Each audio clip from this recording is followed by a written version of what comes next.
अच्छा हकीम साहब, एक कारी का सवाल है नाज़िर का, जो पूछता है कि नवंबर का महीना जो क्या है ना, किस किस्म दी बीमारियां लायक हो सकती हैं कि इस मौसम के असरात की होंगे कि उन्होंने वजह से लोगों को कुछ ज़्यादा बीमारियां लगती हैं क्यों, यानी नवंबर के महीने के पोल्यूशन ये वो आजकल काफ़ी चीज़ अगर चीज़ा बदल गई हैं जिन्हों की वजह तो गले दियाँ तो साह दियाँ इस किस्म की जी बीमारियां ने वो काफ़ी लगन दी अखा नहीं हो गई, पोल्यूशन ज़्यादा लगन दी। नवंबर का महीना तो सर्दी की इब्तदा है, सर्दी की इब्तदा हो चुकी होंगी, बल्कि नवंबर दसंबर भर सर्दी होंगी है, जनवरी भी होंगी है, लेकिन मौसम वक्त के नाल नाल मौसम बदलता पिया है। फिर वक्त के नाल नाल साडे माहौल की पोल्यूशन या आलूदगियाँ ज़्यादा होंदियां पईयां नेगियां, सफाइयां कम,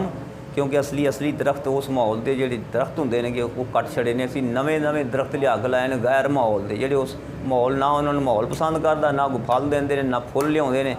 ना उत्थों के जानवरों की कोई उत्थों के आक्सीजन उस जानवरों के मुताबिक छोड़ते हैं, ना ही कोई उत्थों के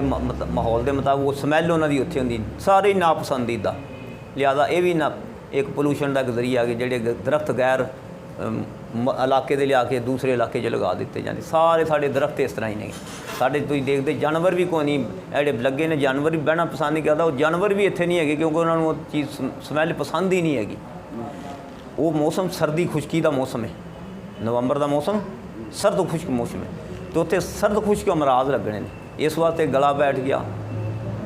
नज़ला ज़ुकाम बंद लग गया, बंद नज़ला ज़ुकाम लग गया, खांसी लग गई, खुश्क खांसी, फिर हाजमा गिर जाना है, मेरे का हाजमा गिरया उत्थे पेट खराब भी हो पैना, कब्ज़ भी हो पैनी है, उदा बाद हजमी भी हो पैनी है क्योंकि टैंपरेचर गिर गया होगा। फिर उत्थे जे तो बारिश अल्लाह पा दे तो कुछ फिज़ा जी साफ़ होनी है, पोल्यूशन साफ़ हो जानी है, हद तो इम्कान बेहतरी अपनी, गला भी खोल पैना है,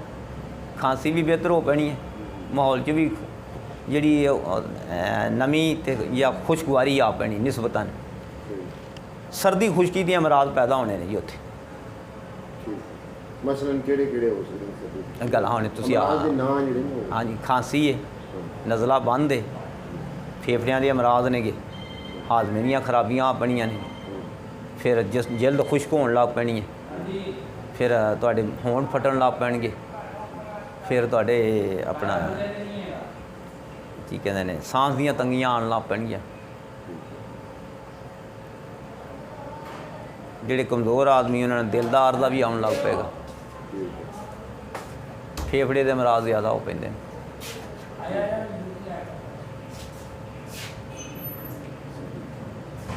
यानी सर्दी दे आम अमूमन इंसान के अंदर इंसान का मिजाज जो तबीयत तो हट के जी मौसमी या अदर बीमारियां लग सकती हैं, वो है होर भी लग सकदियां ने, कोई पुरानियां मरदा मसलन ਜਿਹੜੀਆਂ कईयां नूं फायदा हो पैना जे, उन्हां ਦੀਆਂ जिन्नियां रतूबतां वगी जांदियां ना बही जांदियां ने, उन्हां ਦੀਆਂ रतूबतां बंद हो पैणियां, उन्हां नूं सकून हो पैना, फायदा हो पैना, कईयां नूं फायदे कईयां नूं नुकसान। यानी हर बंदे का मिजाज जिहड़ा ਉਹਦੇ ਮੁਤਾਬਕ जो उन्होंने फायदा हो हाँ जी, दूजे नूं हर मौसम जिहड़ा आउंदा है अपने नाल कुछ अच्छाइयां लैके आउंदा है, कुछ बुराइयां, कुछ बंदियां वास्ते फायदे तो कुछ बंदियां वास्ते नुकसान। मसलन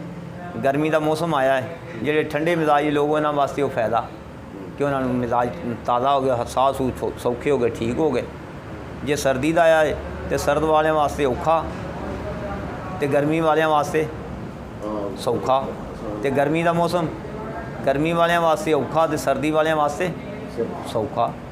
फायदा। यानी हर मौसम जोड़ा ना कि कई बंदियां वास्ते ठीक, कई बंदियां वास्ते